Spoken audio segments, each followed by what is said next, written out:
Buen día, el día de hoy venimos acá a chequear un refrigerador KitchenAid. Vamos a apagarlo para el chequeo del MID.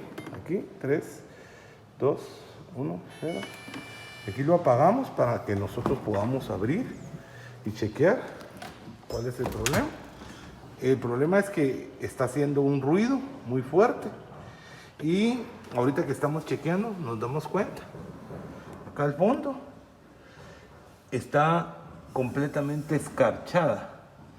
Entonces eso es lo que nos indica que el sistema de deshielo, en este caso de esta refrigeradora, no está funcionando adecuadamente. Vamos a pedir el ventilador con los sensores de deshielo para que se elimine esa escarcha que está formando ahí.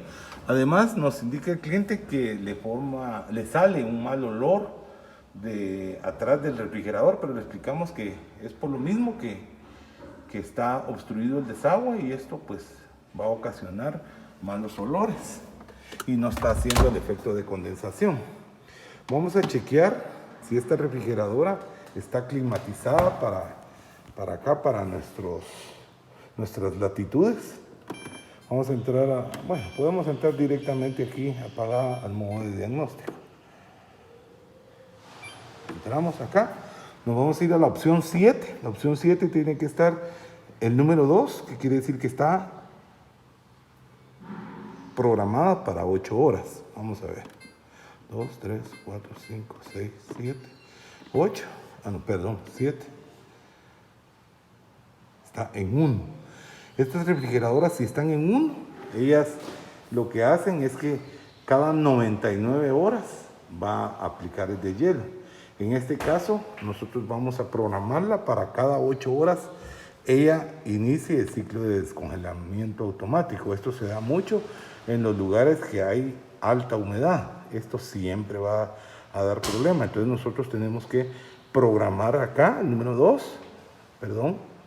Vamos a regresar al 7. Número 2, ahí estamos. Entonces, aquí sí ya va a hacer el ciclo automático cada 8 horas. Tomar muy en cuenta esto en los lugares altos, húmedos, porque si no, vamos a tener este problemita que no va a enfriar acá arriba.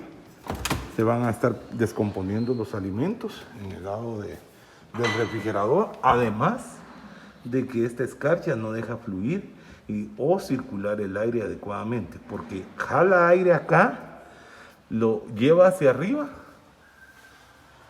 lo distribuye por estas rejillas para los lados, tiene unas aspitas ahí, no aspas como tal, sino que unas deflexiones que tira los aires para los lados, el aire para los lados y para enfrente, y hace que esto enfríe y baje el aire. Como el aire frío viene con humedad, es pesado, va a caer, va a pasar por todos estos compartimientos y aquí abajo va a retornar y va a pasar ya el aire menos frío por el evaporador nuevamente y lo lleva por esos conductos que están atrás y lo saca acá, que es lo que no está haciendo. Eso vamos a tener que rectificar, que esté libre de escarcha. Ya lo programamos y ya solo vamos a venir a cambiar el ventilador con los sensores para que no le vuelva a provocar el daño que le está dando. Entonces aquí vamos a hacerle su mantenimiento, vamos a quitarle toda esa suciedad. El freezer, por lo consiguiente, sí está funcionando bien, pero vamos a darle su mantenimiento. Vamos a ver los conductos de salida del agua para que todo esté bien. Aquí estamos. Entonces vamos a salirnos de acá. Continúa apagada y la vamos a encender acá. En las dos teclas del lado derecho se enciende y se apaga, y las dos teclas del lado izquierdo se enciende el modo de diagnóstico y ahí se apaga.